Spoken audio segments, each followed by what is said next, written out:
अक्कोळ येथील ग्रामदैवत भैरवनाथ देवाची यात्रा मोठ्या उत्साहात साजरी करण्यात आली। यात्रेनिमित्त विविध कार्यक्रमांसह बैलगाडी, घोडागाडी अशा विविध शर्यती पार पडल्या। अक्कोळ येथील भैरवनाथ तरुण उत्सव विकास मंडळातर्फे ग्रामदैवत भैरवनाथ देवाची यात्रा मोठ्या उत्साहात साजरी करण्यात आली।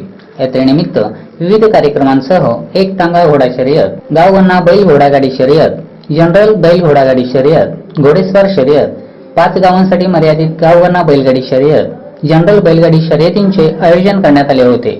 भैरवनाथ देवाच्या दर्शनासाठी हजारो भाविकांनी गर्दी केली होती। पालखी मिरवणूक, कलश मिरवणूक, अभिषेक, ध्वजारोहण, लक्ष्मीची पूजा, नैवेद्य, रात्री हरिभजनाचा कार्यक्रम उत्साहात पार पडला। गावातून काढण्यात आलेली पालखी मिरवणूक आणि महाप्रसादाचा लाभ घेण्यासाठी हजारो भाविकांनी गर्दी केली होती। अक्कोळ, सिद्धनाळ, मनोचीवाडी, ममदापूर आणि लखनापूर या 5 गावांसाठी मर्यादित गावगणना बैलगाडी शर्यत, जनरल बैलगाडी शर्यत पाहण्यासाठी नागरिकांनी मोठी गर्दी केली होती। मान्यवरांच्या हस्ते शर्यतींचे बक्षीस वितरण करण्यात आले। यात्रेनिमित्त हजारो भाविकांनी महाप्रसादाचा लाभ घेतला। यात्रा यशस्वी करण्यासाठी यात्रा कमिटीचे सर्व पदाधिकारी, कार्यकर्ते व ग्रामस्थांनी परिश्रम घेतले।